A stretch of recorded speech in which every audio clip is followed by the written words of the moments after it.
So today we're going to dive into one of the books that I found super interesting when researching behavioral economics. It's a book by Bree Williams called Behavioral Economics for Business.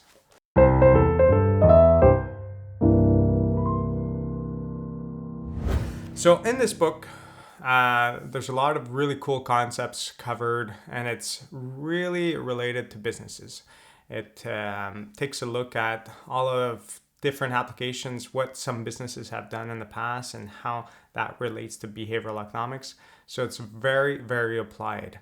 So compared to some of the other books that I'm using for this class, I would say if you want something that's applied and it's using a lot of real life examples, this is the book for you to get. So here I'm just going to introduce one of the models that she covers, and I find that it kind of illustrates the general idea of what we're going to see, and each of these topics we're going to look into them much more further in class and throughout the whole semester. So if we start off with the Williams behavior change model, essentially we have this kind of pyramid where we're starting at the base of the pyramid, and we have a situation of current behavior versus desired behavior. And what we typically see is that we have a certain phase of apathy when we want to have customers change their purchase decision towards our product or to behave in a certain way. Apathy, if you look at the synonyms, it could be seen as indifference. I see it a little bit as laziness as well. We're just kind of like indifferent, where we don't really want to change. And that's the first thing that behavioral economists or people developing policies or developing business tools want to overcome. And they try to engage the people that are kind of indifferent, don't really care about the situation so much. Once that you've got them engaging and they're actually looking at different products out there that are available, they often overcome a period of paralysis. And this will be linked to the whole concept of paradox of choice, which will be covered in this class. The idea that sometimes when there's just too many options and we're not really sure which one to go towards, we tend to get paralyzed, and sometimes that prevents us from actually changing products or buying something new. We're just kind of like, I'm not sure what I want, so I'm just going to postpone the decision later. So paralysis, what we want to do is we want to clarify things. We want to make sure that they know what's available. There's different business practices to overcome this. And then last thing is anxiety. It's this idea of, did I make the right decision? So on and so forth. So we're going to look at different ways of mitigating this anxiety. So she gives a series of examples in here. And let's say the first one is that she wants a certain individual to move chairs. And you try to get that person to move, and they're just too lazy to move, or they're happy with the current position. In both cases, they're kind of indifferent. They're not like, they don't see anything better out there. So you have to overcome that. And then once you overcome that and you tell them, well, you'll view the movie better, it's just going to be better for you. Well, they could be confused to which chair to move to. Like, what's the plan? Where should I go? And how is it really better for me?